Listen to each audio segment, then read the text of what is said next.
Aujourd'hui, c'est une femme qui va parler de pénis. D'habitude, vous avez l'habitude de m'entendre parler de vulve. Ben oui. Mais l'un ne va pas sans l'autre, hein. Je veux dire, la guérison de la vulve, c'est bien, mais la guérison du pénis avec, c'est encore mieux, hein. Ok. Euh, donc, par où commencer cette histoire-là? Par où commencer cette histoire de pénis qui se guérit? Salut Agnès. Tout simplement, salut Karine.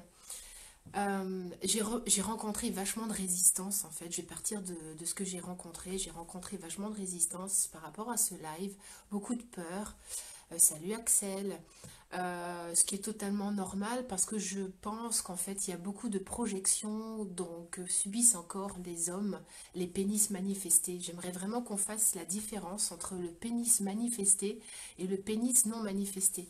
C'est-à-dire que les hommes, ce sont des hommes parce qu'ils ont un pénis manifesté, c'est-à-dire qu'ils ont un pénis physiologique, hein, c'est-à-dire un pénis voilà, avec un gland, des corps caverneux, voilà, des testicules.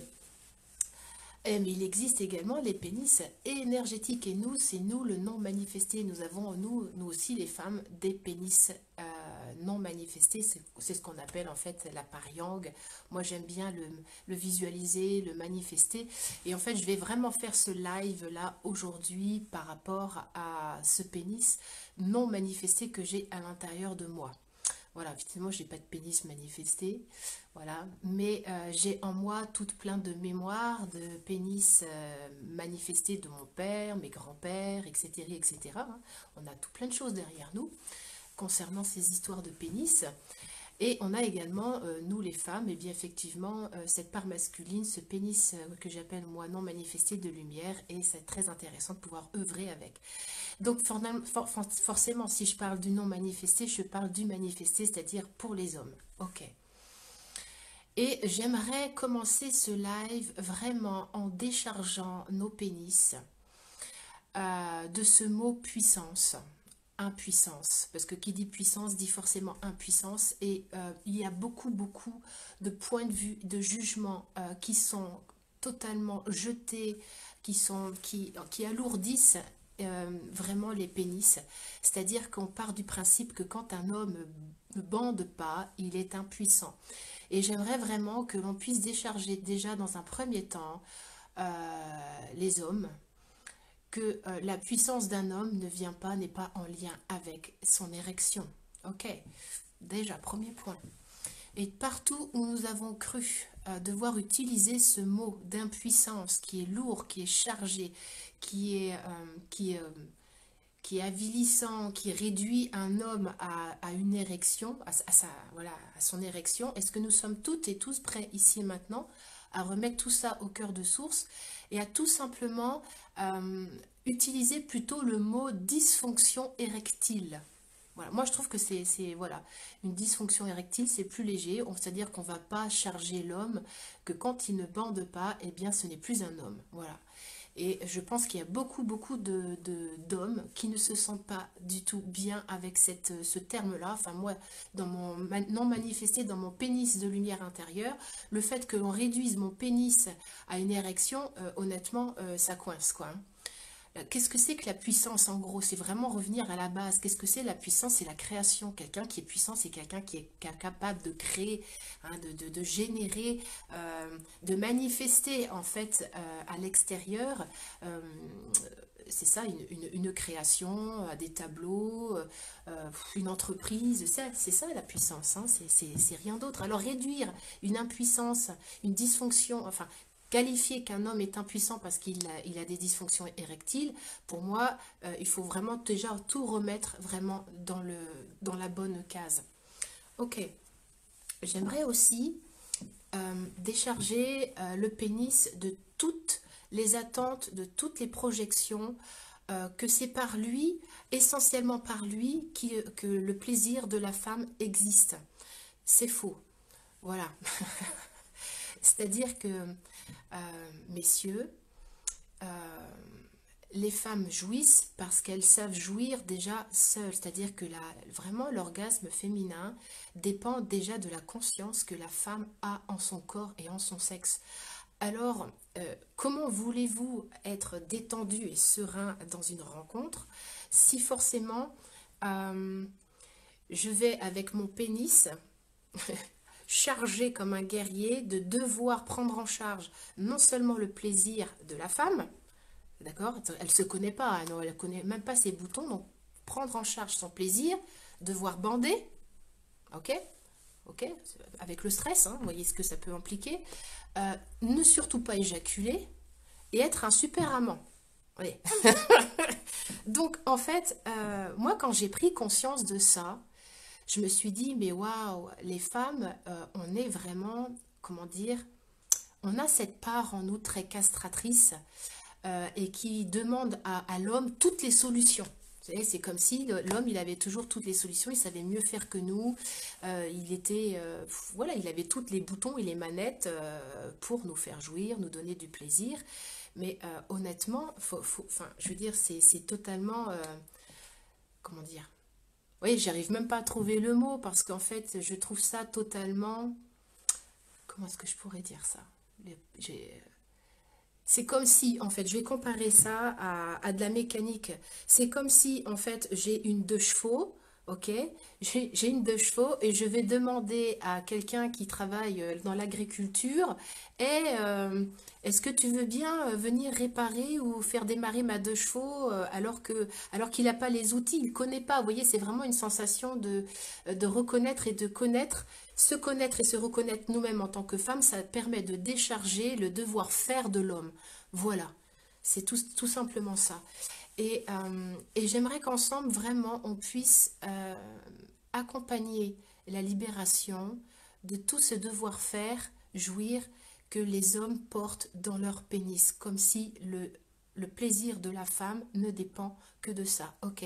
Et partout, nous avons engrammé, mémorisé, chez nos aïeux, chez nos pères, chez nos grands-mères, chez nos arrière-grands-pères, arrière-grand-mères, que le plaisir de la femme, quand il est là, hein, dépend essentiellement de l'homme. Est-ce que nous sommes toutes et tous prêts à reconnaître que chacun est responsable de son plaisir et à de remettre au cœur de source ce mensonge que c'est l'homme qui doit porter le plaisir de la femme? Ok, retour au cœur de source, retour au cœur de source, retour au cœur de source, à la source de toute vie, là où tout commence et là où tout finit. Ok. Alors on y va aussi avec cette mode de l'homme tantrique. Moi j'évolue dans beaucoup de cercles de femmes et alors bonjour hein, les hommes, franchement, qu'est-ce qu'on attend de vous? Quelquefois l'impossible. Alors il faudrait que vous bandiez sur mesure. Surtout, il faut ne surtout pas bander dans certaines circonstances, hein, à la plage ou d'une manière totalement imprévisible. Et puis surtout, quand vous nous faites l'amour, faut surtout pas éjaculer. Alors ça donne des trucs où l'homme, en fait, il rentre dans un fer tantrique. Vous voyez ce que je veux dire, dans un fer tantrique? Euh, C'est-à-dire qu'il va toujours être dans le contrôle pour ne pas éjaculer, comme si éjaculer, c'était vraiment pas bien. Et finalement, il se squeeze totalement de la part, comment dire, du laisser être, de se laisser aller, et qu'il n'y a pas de mal à éjaculer, hein. Il n'y a pas de mal à éjaculer. Moi, je suis vraiment pour, comment dire, que l'homme et la femme puissent être dans une création consciente de l'instant, c'est-à-dire qu'on ne prévoit pas à l'avance le menu, quoi. Et partout où finalement les pénis des hommes, notre sexualité d'hommes et de femmes sont chargés du devoir faire telle technique et telle technique euh, pour justement réussir à, comme s'il y avait un objectif, est-ce que nous sommes toutes et tous prêts à libérer vraiment de tout dogme, de toute discipline, eh bien, je veux dire, l'érection, la manifestation érectile de l'homme, le plaisir de l'homme, son éjaculation et également le plaisir féminin qui est lié, ok, qui est lié, mais pas totalement, comme je l'expliquais avant, mais enfin, vous me comprenez, ok. Ok, retour au cœur de source, retour au cœur de source, retour au cœur de source, à la source de toute vie, là où tout commence et là où tout finit. Ok, que nous puissions vraiment laisser les pénis se vivre. Voilà, se vivre simplement, naturellement, sans vouloir tout le temps faire quelque chose avec. faire se contrôler absolument. Et je parle également des hommes qui finalement ne sont pas totalement connectés aussi à leur pénis. Alors, je voudrais également, il y a quelque chose qui me vient là, expliquer aux hommes que très souvent, pour nous les femmes, on a une vision en fait dissociée entre l'homme et le pénis. C'est-à-dire qu'on va rencontrer un homme avec le cœur, vous voyez, on va rencontrer un homme, on va être en émoi pour un homme, pour sa personnalité, pour plein de choses. Et finalement, c'est comme si, en fait, il y a beaucoup de femmes, dont moi j'ai fait partie dans une bonne partie de ma vie, hein, c'est plus le cas maintenant, mais en fait, c'est comme si le pénis, en fait, n'était pas accroché à l'homme psychiquement. Vous comprenez ce que je veux dire? C'est-à-dire qu'on va le rencontrer, voilà, c'est convivial, mais dès qu'il s'agit d'aller rencontrer le pénis, eh bien, en fait, on n'arrive pas à le coller. C'est comme si c'était pas un, en fait. Et c'est comme si l'âme du pénis, en fait, on n'arrivait pas à contacter le pénis de l'âme, tout simple, enfin, l'âme du pénis. Et pour le coup, très souvent, on va s'arranger, nous, en tant que femmes, pour tomber sur des hommes qui sont également castrés psychiquement. Et j'ai beaucoup rencontré, moi, dans ma vie, des hommes qui ont été castrés psychiquement. C'est-à-dire qu'effectivement, ils ont un pénis manifesté, il est bien là, mais énergétiquement, au niveau de l'âme, il y a eu des abus, il y a eu des agressions, il y a eu des problématiques, il y a eu des relations douloureuses, j'ai rencontré des hommes battus également. Voilà, ça existe. Et pour le coup, il y a tout plein de problématiques qui fait qu'en fait, l'homme n'est plus totalement accroché, enfin l'âme du pénis n'est plus totalement accrochée à son partenaire, à l'âme divine, au un en fait. Ils ne font plus un. Ok. Donc j'aimerais vraiment pouvoir éclairer cet espace-là et accompagner vraiment à ce que les âmes des pénis soient prêtes à réintégrer vraiment le un dans leur intégralité. Hein. Quand je parle de femme intégrale, il y a aussi l'homme intégral. Parce que quand il n'y a pas des femmes, enfin disons qu'il y a des femmes qui ne sont pas dans leur vagin, hein, mais il y a autant d'hommes qui ne sont pas dans leur pénis, dont l'âme n'est pas reliée au pénis. Ok. Et partout où on a dissocié l'âme finalement du pénis, est-ce que nous sommes toutes et tous prêts ici et maintenant à intégrer complètement et totalement en fait l'âme, d'aller chercher, d'aller demander à ce morceau d'âme de pénis de bien revenir au cœur de source ici et maintenant, dans cet espace, dans cette dimension, dans ce présent, dans ce point zéro, dans ce point d'accueil où tout s'accueille sans point de vue, sans jugement. Ok.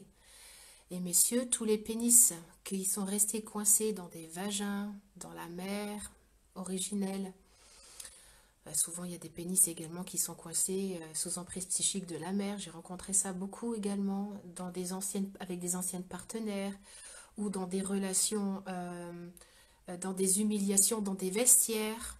Ok.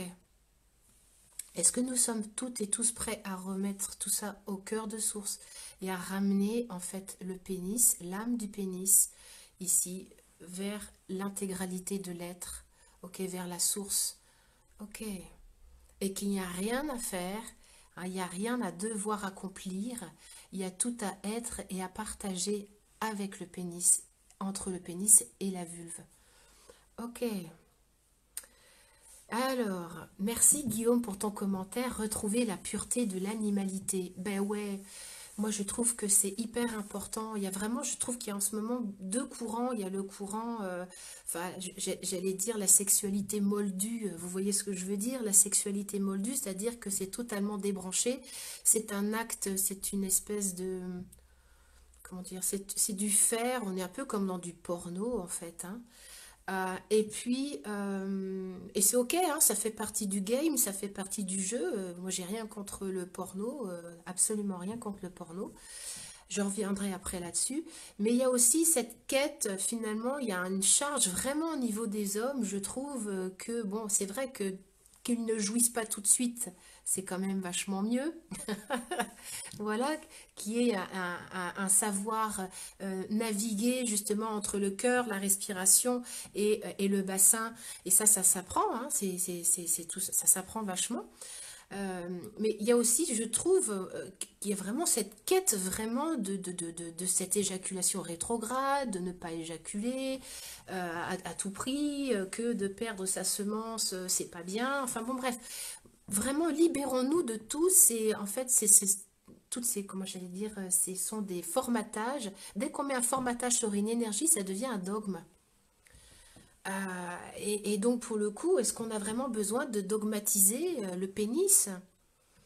Voilà, je suis pas sûre. Enfin, moi, j'ai pas besoin d'un pénis intérieur de lumière qui soit dogmatisé. J'ai besoin de laisser vivre mon pénis intérieur et de le laisser me pénétrer pleinement jusque dans ma glande pinéale, quoi. Hein. C'est hyper important. Alors, je reviens sur le porno, là. Euh, le porno, en fait, c'est essentiel de comprendre que tous les hommes regardent du porno. Hein. Et c'est ok, ça fait partie des stimulations visuelles. L'homme n'est pas fait du tout comme la femme. Et partout on a cru qu'il fallait confondre et confusionner le désir d'un homme à celui d'une femme, est-ce qu'on est toutes et tous prêts à remettre tout ça au cœur de source et à accueillir, à accepter que les hommes qui aiment le porno, c'est pas des pervers, quoi, ok? C'est pas des pervers, c'est tout simplement que leur cerveau, leur réaction physiologique, c'est la testostérone, le fait d'être excité visuellement, ça fait partie de l'homme. Et tant que nous, les femmes, on est en refus d'accepter ça, de regarder qu'un homme, effectivement, ben, c'est pas parce qu'il bande qu'il va nous agresser, c'est pas parce qu'il bande que ça y est, c'est la fin du monde et c'est Burke, parce que j'ai entendu ça, hein, voilà, je veux dire, l'homme, il est fait comme ça, donc acceptons cette nature masculine.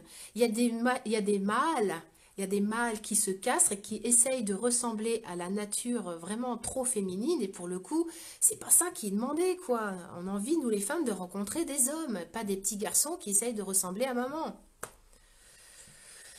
Ok. Je voulais également parler de l'érection. Ah, cette fameuse érection. Faut savoir que l'érection, c'est vraiment une manifestation du vivant. Voilà, c'est une manifestation du vivant et que les hommes, au même titre que les femmes, hein, bandent la nuit dans le sommeil paradoxal plusieurs fois par nuit et pendant plusieurs minutes. L'érection n'est pas en lien avec un vouloir en fait avoir un coït, un acte sexuel, c'est-à-dire qu'un homme peut bander dans la journée pour différentes raisons de contentement, voilà, il va avoir une belle odeur, n'importe quoi, ou quelquefois il n'est même pas conscient pourquoi il bande et c'est ok, ok. Et partout nous avons mis des jugements. De la castration, du il faut pas, il faut pas bander, sur les pénis, est-ce que nous sommes toutes et tous prêts ici et maintenant à accueillir les érections de nos hommes intérieurs et de nos hommes manifestés de nos compagnons, ok, comme juste des manifestations du vivant, ok, que cette érection, en fait, c'est tout simplement du sang qui rentre dans les corps caverneux. Voilà, j'ai plus 60 millilitres qui rentrent dans ces 60 millilitres qui rentrent dans le pénis. Ok, on ne juge pas le cœur quand il bat, hein. Quand on a le cœur qui s'accélère pour quelque chose, on ne le juge pas. Et pourquoi il faudrait juger un homme qui bande? Ok, bah, un homme qui bande, c'est un homme qui bande, c'est un homme qui est en contact avec son premier chakra, qui est tout simplement, qui a un système circulaire qui fonctionne bien, voilà, qui est bien, qui est en bonne santé. Voilà, un homme qui bande, c'est signe de bonne santé. Donc merci messieurs pour vos érections. Ok, et partout vraiment où on a mis tous ces jugements, tout cet inconfort, cette honte de l'érection, dans des moments où il ne faut pas, est-ce que nous sommes toutes et tous prêts justement à accueillir vraiment avec de la légèreté et de la joie toutes les érections des hommes? Ok, merci. Alors pour en revenir à la dysfonction érectile, en fait, euh, il y a beaucoup d'hommes en fait, hein, il y en a beaucoup, beaucoup, beaucoup qui sont dans la dysfonction érectile, mais en fait c'est tellement tabou, il y a tellement de charges. Enfin nous, notre clitoris, il a été excisé psychiquement, mais je peux vous assurer que les dysfonctions érectiles, c'est aussi de la castration totale. Hein. C'est-à-dire qu'un homme qui prend en charge sa dysfonction érectile, qu'elle soit psychique ou physique, c'est rare. C'est très rare. Parce qu'il y a une honte. Parce que c'est ce que je disais au départ. les hommes, en fait, sont catalogués, en fait, s'ils bandent pas, eh bien, ils sont impuissants. Eh bien, non, ça n'a rien à voir. Et je pense qu'il faut vraiment en parler de la dysfonction érectile. Ça peut être passager, ça peut être dû psychiquement, par exemple, à un stress, à un burn-out. Moi, j'ai reçu des hommes à mon atelier qui étaient en burn-out. Forcément, la libido, elle en prend un petit coup, quoi. Puis, mais c'est passager. Le tout, c'est de rassurer, de savoir que que ça, il faut en parler, quoi. C'est pas en gardant ça pour soi que finalement on arrive à dépasser ce passage. Il y a également comment dire, des dysfonctions érectiles qui sont également physiques, hein, qui sont par exemple dus à... Il y a des médicaments, les médicaments par exemple, il y a quoi? Les antidépresseurs, des diurétiques.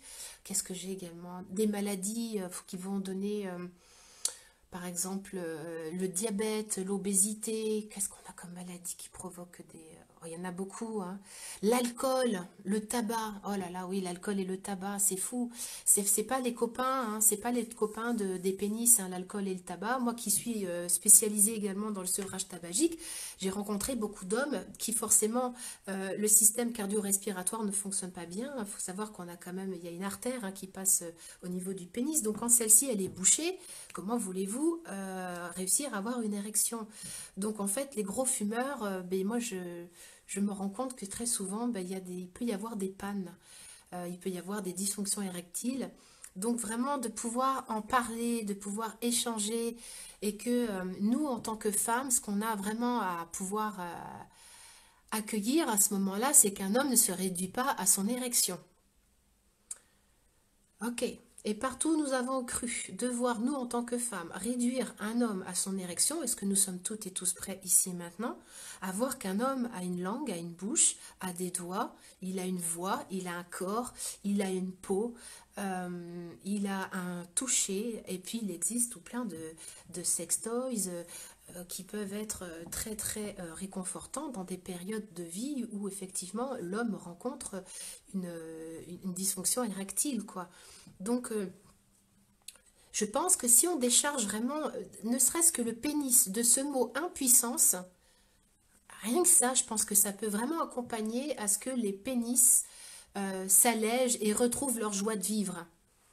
Voilà, la prostate, oui, Armel, bien sûr, tout ce qui est cancer de la prostate, tout ce qui a été, voilà, il y a vraiment possibilité, je pense, de décharger le pénis des hommes, que tout ne dépend pas du pénis. Et en fait, je pense que depuis la nuit des temps, on attend tout du pénis. On attend tout du pénis. Comme si c'était la clé magique pour rencontrer tous les boutons à l'intérieur de nous, comme si c'était lui qui devait tout faire.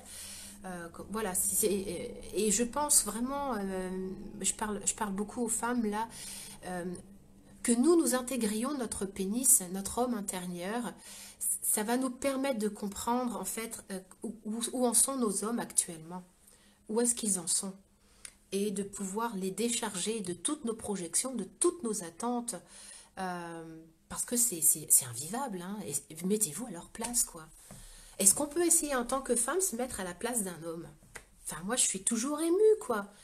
Parce que, euh, parce que nous, les femmes, eh bien, effectivement, on est toujours à la place de victimes comme celles qui sont abusées parce que les hommes, ce sont, voilà, ceux-ci, ils sont ceux-là, mais ils sont perdus, hein, nos hommes, en ce moment, honnêtement, ils sont perdus, hein. Ils sont totalement paumés, hein. Ils savent plus où donner du pénis pour le coup, ils savent plus s'ils doivent le garder dans le pantalon, ils savent plus s'ils doivent le contacter, ils sont complètement perdus, perdus, parce on attend l'impossible de nos hommes, quoi. On attend d'eux qu'ils soient ceci, qu'ils soient cela, qui correspondent à une liste. Mais en fait, derrière, en fait, chaque homme agresseur, derrière, il y a aussi, il faut voir la castratrice qu'il y a derrière. Voilà. Ok. Donc, est-ce que nous sommes toutes et tous prêts ici et maintenant à reconnaître, à accueillir, à dire oui à la part castratrice qui vit en chacune de nous, hein. Il n'y a aucune femme qui a pas cet instinct-là. Ça fait partie de nous, hein, tout comme l'homme abuseur. Plus j'essaye de mettre une énergie à distance ou comment dire, oui, c'est ça, une qualité ou un défaut à distance. Ok, plus j'essaie de m'en séparer et plus je lui donne de l'impact et plus finalement je, je, je le manifeste dans mon inconscient. Ok. Est-ce que nous sommes toutes prêtes à dire oui à la castratrice, s'il vous plaît? à dire oui, ce qui est vu n'agit plus dans l'ombre. Ok, d'arrêter de prendre le pouvoir de nos hommes, de croire que nous avons besoin de l'énergie des pénis des hommes pour être des femmes, totalement. On peut être aussi une femme, totalement, en se rencontrant dans son intérieur. Et on peut vraiment rencontrer l'homme une fois on a rencontré qui on est en tant que femme, quoi. C'est pas en allant quémander à droite, à gauche. Enfin, je me parle pour moi parce que je viens de cet espace-là, une ancienne, où j'allais chercher dans les pénis des hommes à me rassurer dans ma féminité, quoi. Ok, ben oui, ok, ça fait partie du jeu. Est-ce que nous sommes toutes et tous prêts à reconnaître ça? C'est vraiment reconnaître que l'âme incarne également le pénis, hein, et à le laisser vivre. Ça me touche parce que je rencontre beaucoup d'hommes qui se sentent dévalorisés en ce moment, qui se sentent humiliés, qui sont perdus, et tout comme les femmes sont perdues, et je pense que c'est dans des échanges interactifs que vous, les hommes, vous puissiez nous parler également de comment vous ressentez, comment ça se passe pour vous. Qu'est-ce que, voilà, il y a pas, il y a des cercles de femmes, il existe des cercles d'hommes également. Ne pas hésiter à aller dans des cercles d'hommes pour parler de tout ça, pour parler entre pénis, manifester. euh, je vois les vestiaires d'hommes chez les sportifs. En fait, c'est aussi un lieu d'échange où, voilà, c'est un viril, ils sont à poil là-dedans, c'est ok.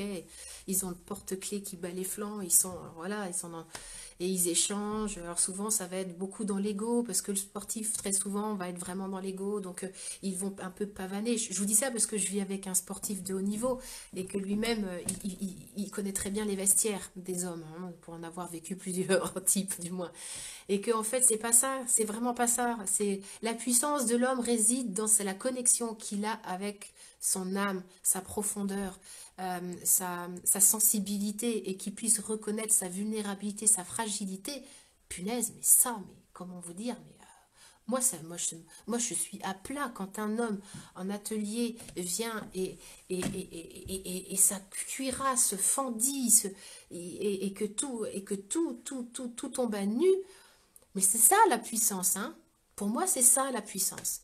C'est le courage, c'est-à-dire d'agir avec le cœur, c'est de laisser le cœur agir à travers nous, et que le pénis, il en fait partie, et que, ah là là, mais quand un homme ose vraiment reconnaître, eh bien, cette fragilité, cette part sensible, et puis se laisser dire, de dire ce qui est en lui, et partir d'un verbe vrai qui est incarné, mais mon Dieu, mais qu'est-ce que ça fait du bien. Ok. Et de quoi est-ce que nous avons besoin en tant qu'hommes pour parler le verbe vrai avec le pénis, de laisser parler le pénis. Ok, quelle histoire est-ce qu'il a nous livré le pénis? Enfin, moi, je lis ce bouquin là depuis. Enfin, je lis, il est dans les. Voilà, je le régulièrement, je l'ouvre. Ça s'appelle Le bidule de Dieu, une histoire de pénis. Ça a été écrit par un homme.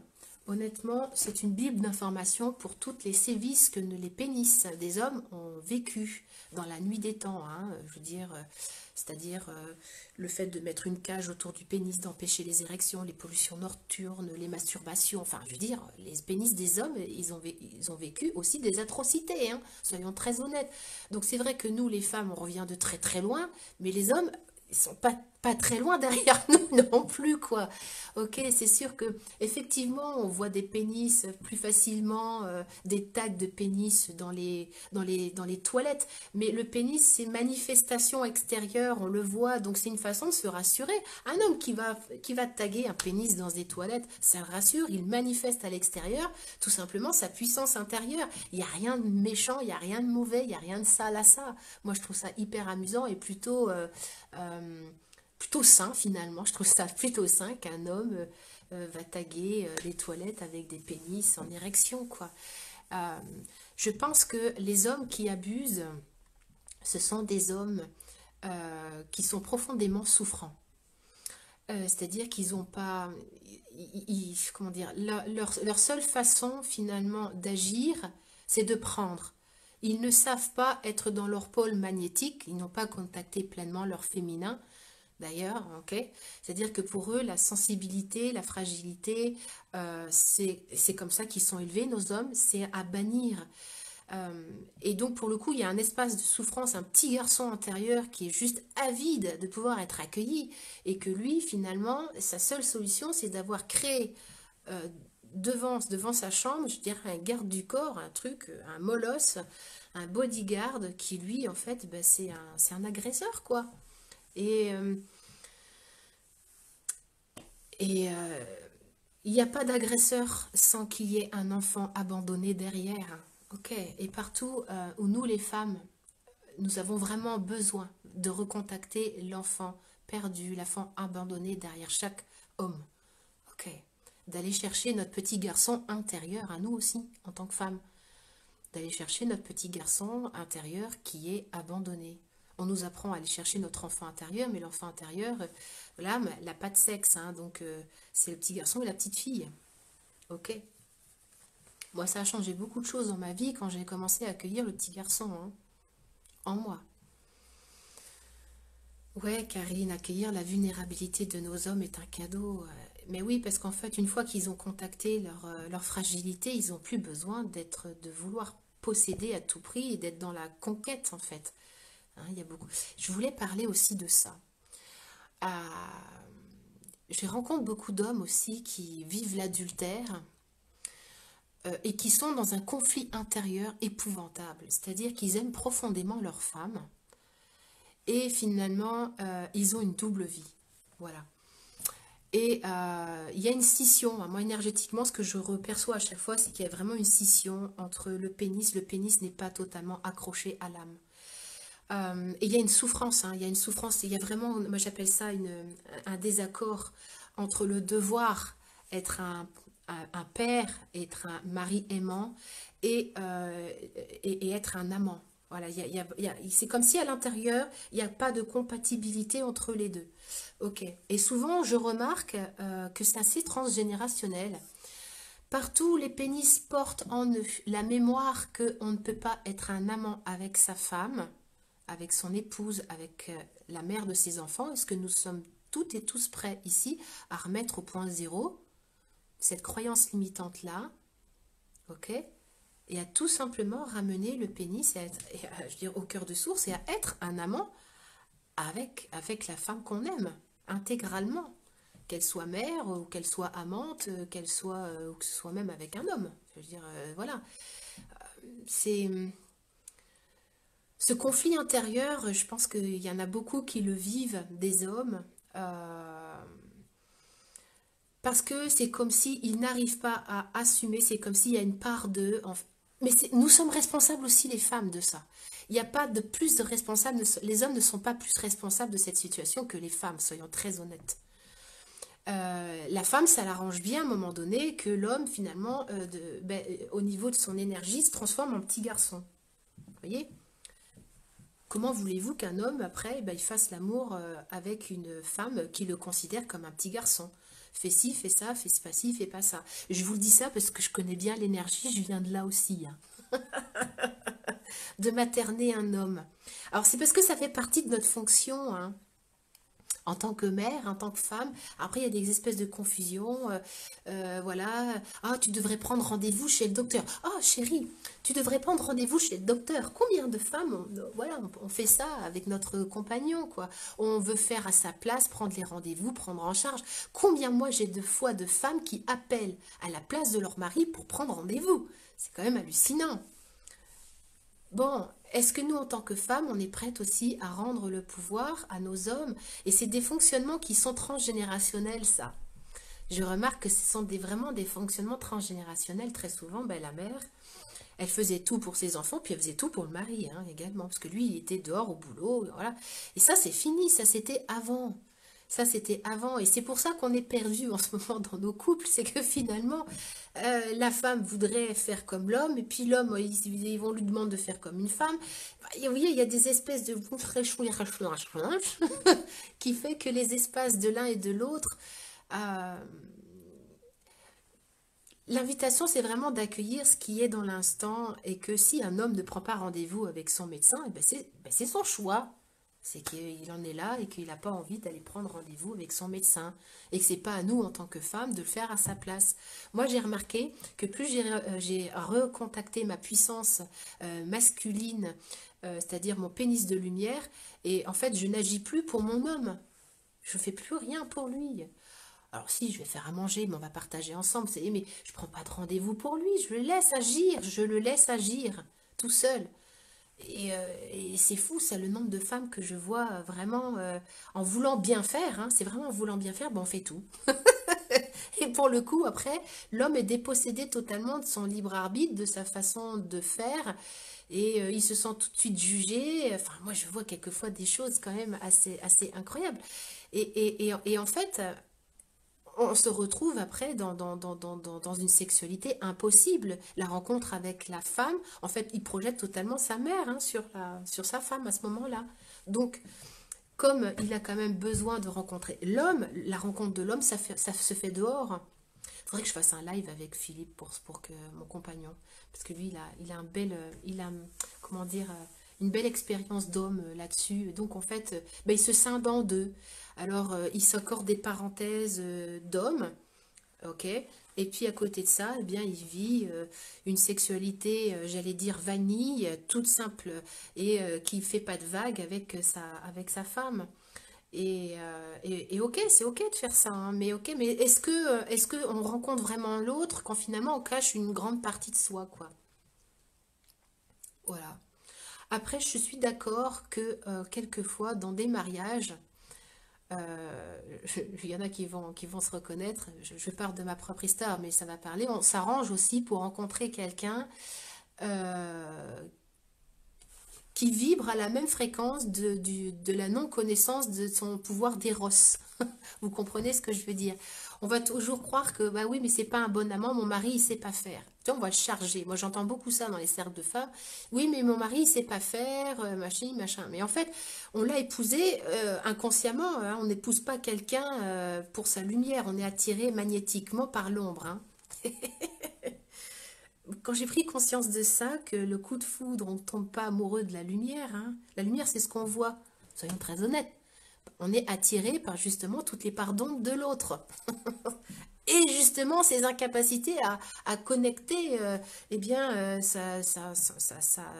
eh bien, son éros intérieur. Ok. Et, et pour le coup, l'homme que l'on épouse au début, ben, c'est l'homme idéal pour comprendre en fait tous nos propres vides intérieurs. Alors évidemment, je ne dis pas qu'il faut rester ad vitam aeternam avec le même partenaire, c'est pas ça que je suis en train de dire. Sinon, moi, je sais pas, ça n'a pas été mes choix de vie, hein. Mais c'est vraiment de reconnaître que l'homme avec qui on est ou la partenaire avec qui on est le partenaire ou la partenaire idéal pour comprendre là où on en est dans notre éros intérieur. J'entends beaucoup de femmes qui se plaignent que leurs compagnons ne veulent pas faire de cunilingus. Que j'en ai rencontré beaucoup ces derniers temps. Ok, mais d'une certaine façon, quand on rencontre un homme qui n'aime pas ça, c'est que nous-mêmes, on n'est pas à l'aise avec ça. C'est-à-dire qu'on n'est pas consciente totalement de ce qui se passe, du plaisir. Souvent, bah, il va y avoir des jugements sur le clitoris, des jugements sur la forme de la nymphe, son odeur, enfin ses sécrétions. Donc en fait, on va attirer totalement... enfin, moi, je me souviens, j'en ai reçu beaucoup comme ça à l'atelier. Hein. Donc c'est très important de reconnaître que nous manifestons à l'extérieur, en fait, le rapport que l'on a à l'extérieur est juste l'image exacte du rapport entre notre homme et notre femme intérieure, notre yin et notre yang. Alors, je vais regarder ce qu'il y a comme petite question. Il existe donc une vulve de lumière à accueillir pour nous les hommes. Eh oui, Guillaume, il existe aussi une vulve de lumière. Ben, ça a été le thème d'un live particulier. Je pense que j'ai dû en parler la semaine dernière. Moi, quand j'ai actualisé mon pénis de lumière à moi, je me suis dit, mais en fait, moi, si j'ai un pénis de lumière, forcément, les hommes ont une vulve de lumière. Sauf qu'ils le... Alors, ça paraît complètement saugrenu, complètement loufoque. Mais les gens qui sont dans l'énergétique et qui ne sont pas des moldus vont comprendre ce que je suis en train de raconter. Euh, C'est-à-dire que l'homme a également ce potentiel de créativité, de création, hein, je veux dire, tout ça, et de pouvoir vraiment imaginons que les hommes aient également une cavité rayonnante, comme nous, on a un utérus qui est vraiment pour moi la porte des entrées, la porte d'entrée pour les étoiles. Ok. C'est là où j'en suis moi dans mon exploration personnelle. Mais il faut savoir que si ça existe en manifesté chez nous, ça existe en eau manifesté pour les hommes. Donc qu'est-ce qui vous empêche les hommes de pouvoir être dans cette méditation en percevant qu'effectivement ben, vous avez une prostate, on a une zone G, voilà, vous avez un anus, vous avez également une vessie, il y a tout un espace du ventre, il y a le hara, on a tous un hara il me semble, hein. On a tous un hara, ok, hein. Le hara, on ne dit pas que c'est un utérus ou des testicules, hein. C'est le hara. Ok, donc si je fais une méditation là-dessus, forcément, au lieu d'investir, comment dire, j'allais dire de me travestir, vous voyez ce que je veux dire, d'aller chercher, d'aller avoir besoin d'une vulve manifestée pour me sentir entier, forcément, si je suis entier dans mon anima et dans mon animus, dans mon féminin et dans mon masculin, je ne rencontre plus l'autre, qu'il soit homme ou femme, en voulant posséder son sexe ou son bassin. C'est normal. Et les hommes qui intègrent, j'en viens vraiment justement à la prostate, les hommes qui intègrent, parce qu'il y a beaucoup de points de vue là-dessus, hein, sur le plaisir anal, j'ai partagé un article hier de Maeva Purnima que j'apprécie très beaucoup, beaucoup. Voilà, le plaisir anal pour les hommes, il y a beaucoup de charges là-dessus, parce que c'est tout de suite apparenté à l'homosexualité, c'est faux. Je veux dire, une femme qui aime le plaisir anal, elle n'est pas forcément homosexuelle. Un homme qui aime le plaisir anal n'est pas forcément homosexuel. Même si pour moi, je pense qu'on est tous bi, mais refoulés. Mais voilà, c'est intéressant de venir justement dans cette cavité, de venir sentir justement, c'est là où se loge la Kundalini, quoi. Voilà, c'est intéressant de venir décharger toute la prostate. Je pense que, de mon point de vue à moi, je pense qu'il y aurait peut-être beaucoup moins de cancer de la prostate si les hommes acceptaient de se rencontrer dans cette part-là, dans cette intériorité, oui, dans cette intériorité, parce qu'à ce moment-là, ils se rencontrent de l'intérieur. Voilà, ils deviennent finalement, ils reçoivent et ils apprennent à recevoir. Donc un homme qui a appris à recevoir, forcément, il donne plus de la même façon, ni avec les mêmes intentions. Vous voyez, c'est donc, alors je dis pas que tous les hommes doivent se faire sodomiser, c'est pas ça, mais c'est de reconnaître qu'en chaque homme il y a une cavité, hein, une cavité magique, voilà, qui a besoin tout simplement d'être potentialisée. Alors j'avais envie aussi de partager ça avec vous les hommes, c'est-à-dire que comment dire, votre pénis ne se limite pas à sa longueur. Moi j'avais vraiment envie de décharger les pénis par rapport au poids de la longueur, de la forme, et tous les poids de jugement quant à la forme, à la longueur, à la grosseur des pénis, est-ce que nous sommes toutes et tous prêts à lâcher vraiment tout ça et à ramener tous ces jugements au cœur de source, qu'on n'a plus besoin d'être dans ce jugement de la longueur, de la grosseur, pour être un homme. Ok. Parce que un homme qui finalement accepte de rencontrer son génie intérieur, sait qu'il peut aussi prolonger son pénis énergétiquement. Moi je parle d'énergie, bien évidemment, il peut le prolonger jusqu'à investir en fait que son pénis, que en fait il investit son être entier dans son pénis, et que quand il pénètre une femme, il ne pénètre pas que son vagin, hein, ce serait quand même très réducteur. Ça c'est quand on commence à faire l'amour, quand on a 15, 16, 17 ans, voilà, c'est l'euphorie du début, on croit qu'on est juste un pénis et un vagin, ok, ça c'est le début, c'est ok, c'est normal. Mais après, voilà, on rencontre d'autres espaces, c'est comme des cavités, et que le pénis puisse grandir et devenir aussi grand que la femme, voire même le dépasser, je peux vous assurer que si un homme réussit à pénétrer une femme en projetant énergétiquement son pénis dans tout son corps jusqu'au-dessus de sa tête, honnêtement, ça change beaucoup de choses dans la rencontre.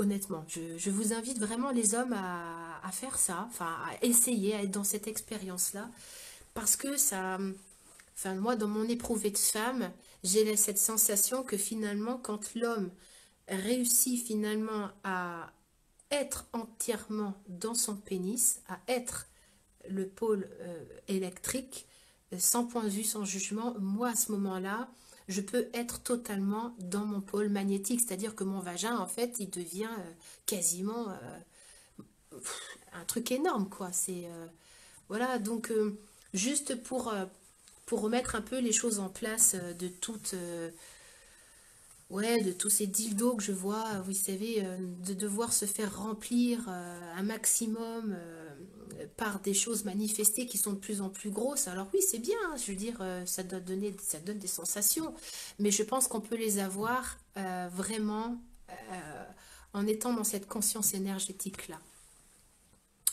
Alors, nous sommes responsables de ce que nous générons, assumons toutes les couleurs de notre arc-en-ciel sexuel. Oui, Nadine, alléluia. Et ça veut dire pour nous en tant que femmes, reconnaître vraiment la castratrice intérieure qui vit en nous et de rendre le pouvoir à nos hommes. Ok. Alors, je laisse agir aussi, tu dis Armel, je suis entourée de femmes qui ordonnent et moi je fais l'inverse, donc je passe pour une extraterrestre. Quand tu dis que tu fais l'inverse, c'est-à-dire que tu ne fais rien, c'est ça? Armel, il faudrait que tu m'éclaires un petit peu, qu'on est tous des extraterrestres dans notre individualité. Oui, je vois Valérie, super intéressant qu'on tombe amoureux des parts d'ombre, mais bien évidemment qu'on tombe amoureux des parts d'ombre. Je veux dire, si on tombe amoureux de la conscience, de ce que l'on voit, de tout ce qui est beau, tout ce qui est brillant au départ, mais c'est pas ça qui nous attire. Soyons très honnêtes. C'est tous les espaces que j'ai à réparer chez moi et que l'autre va être à même de pouvoir révéler. On rencontre l'autre pour se révéler soi-même. Voilà, on rencontre le mystère de l'autre pour rencontrer notre propre mystère. Et le pénis en fait partie. Alors, qu'est-ce qu'on a comme autre petite... Ouais, Philippe, il y a Philippe, mon compagnon, qui regarde. Philippe, il va falloir qu'on refasse une vidéo, mon chéri, pour parler du pénis. Parce que quand même, toi, tu l'as manifesté, tu aurais certainement plein d'autres choses à pouvoir partager. Je voulais dire aussi qu'il existe des... est-ce que vous savez ce que c'est que le priapisme? Priapisme. Ah. Est-ce que quelqu'un sait ce que c'est que le priapisme pour le pénis d'un homme? Alors, j'ai aucune réponse. Le priapisme, c'est quand un homme ne débande pas, c'est-à-dire qu'il y a un problème en fait de tout simplement où le sang n'arrive plus à se retirer du pénis.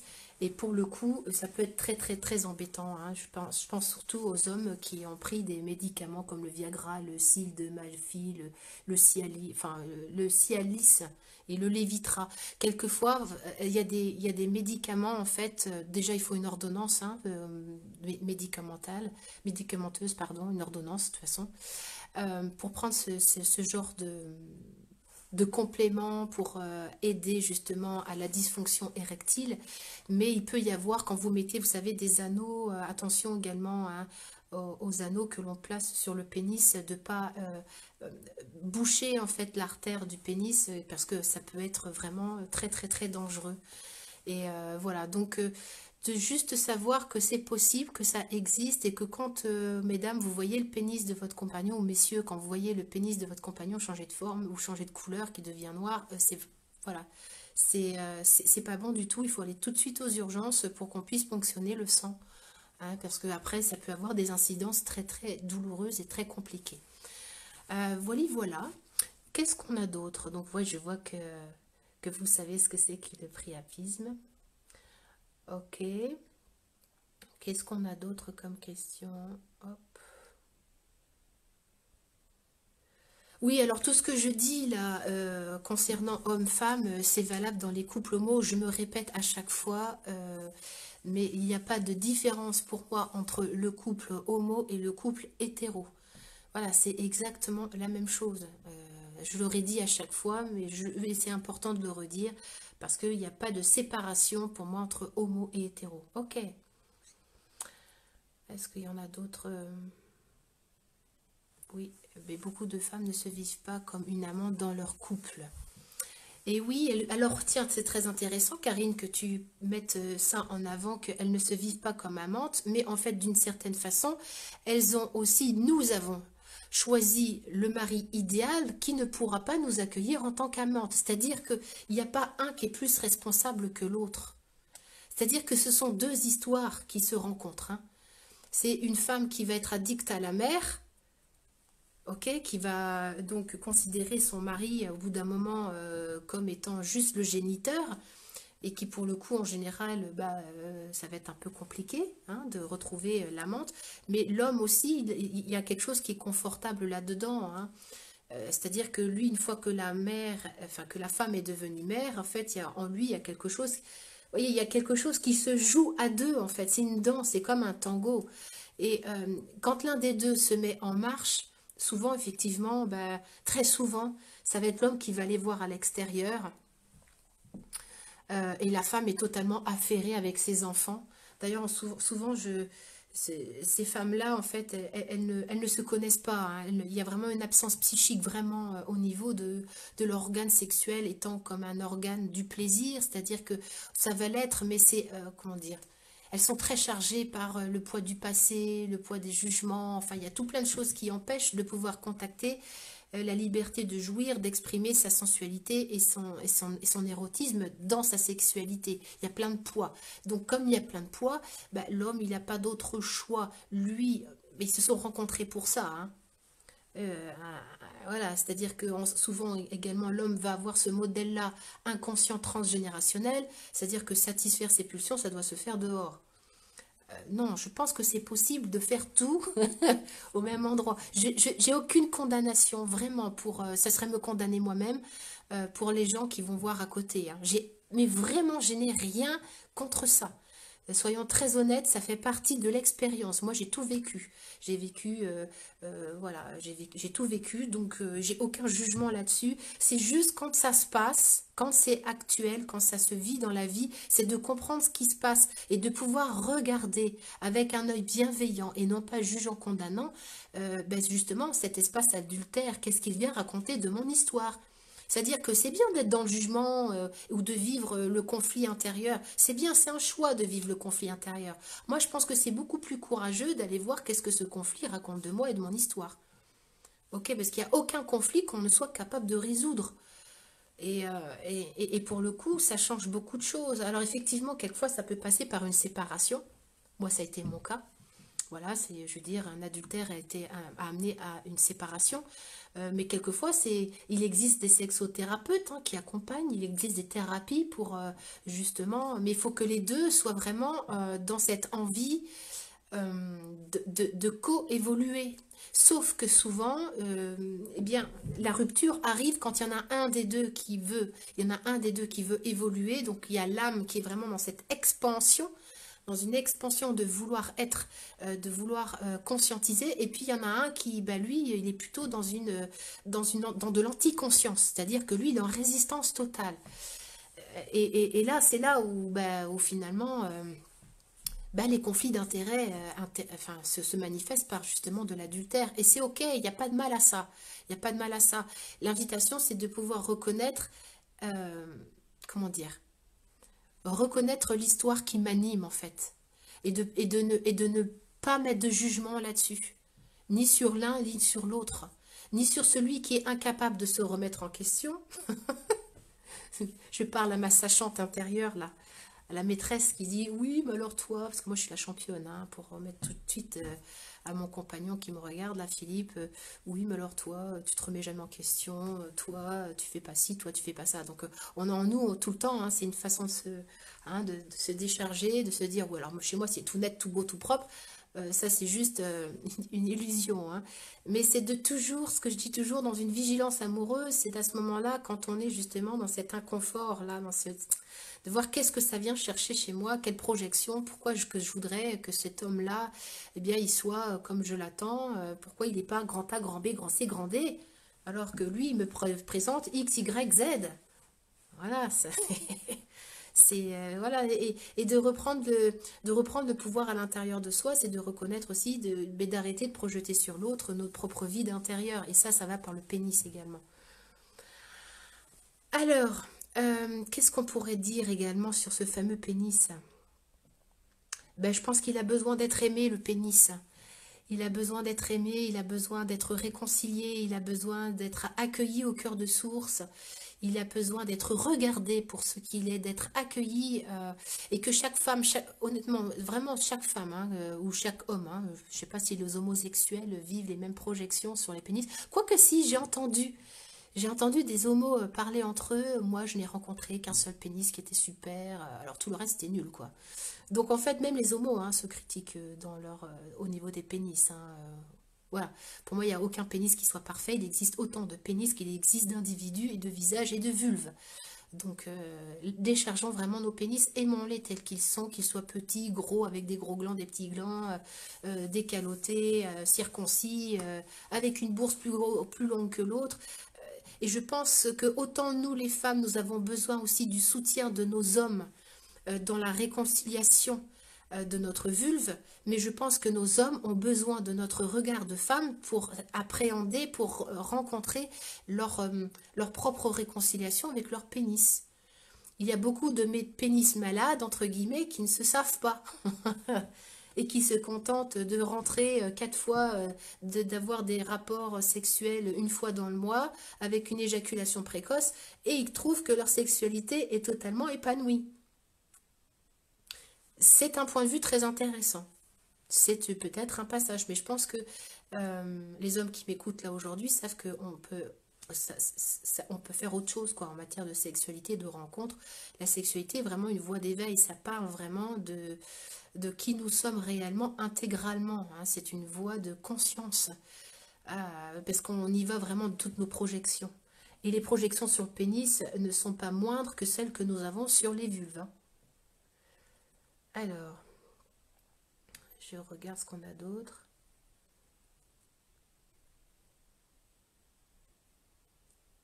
Alors, qu'est-ce qu'on a d'autre? Bon, bah, écoutez, c'est pas mal. Comment est-ce que vous vous sentez, messieurs? Moi, mon pénis de lumière se sent vibrant et tout content qu'on ait pu parler comme ça, échanger ensemble. Je vais vous faire tous et toutes un gros bisou sur ce magnifique sujet qu'est le pénis.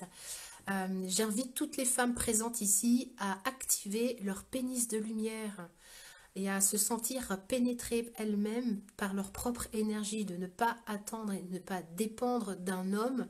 Pour ça, déchargeons nos hommes de nos projections pour pouvoir mieux le rencontrer. Et inversement, que les hommes puissent rencontrer leur propre utérus, leur propre vagin intérieur pour pouvoir mieux rencontrer la femme. Alors je sais que ça peut paraître totalement farfelu, hein, tout ce que je rencontre, tout ce que je dis, mais je parle d'un éprouvé et de partage que j'ai avec également d'autres personnes qui vivent la même chose que moi. Euh, donc c'est vraiment très très très intéressant. Valérie, comment on fait pour l'activer? Ben, écoute, moi dans le prochain séminaire sur Zoom que je vais proposer à partir de la semaine prochaine, je propose justement d'œuvrer sur l'être intégral, sur la femme intégrale. Et ça veut dire quoi la femme intégrale? Ça veut dire guérir sa vulve manifestée, et ça veut dire intégrer quand elle est guérie, quand elle est accueillie, quand elle est pleine de conscience et de réjouissance. Et bien à partir de cette réjouissance, de cette vitalité, de cette joie, nous pouvons laisser ce pénis de lumière nous pénétrer et nous incarner. Donc j'en reparlerai par rapport à ce programme, un zoom de 4 zooms sur 4 semaines sur guérissons nos vulves de femmes intégrales pour accéder à notre pénis de lumière. Et dans cette complétude, et pour pouvoir vraiment lâcher la grappe à nos hommes. C'est ça. Voilà, bisous, à tout bientôt. Ciao.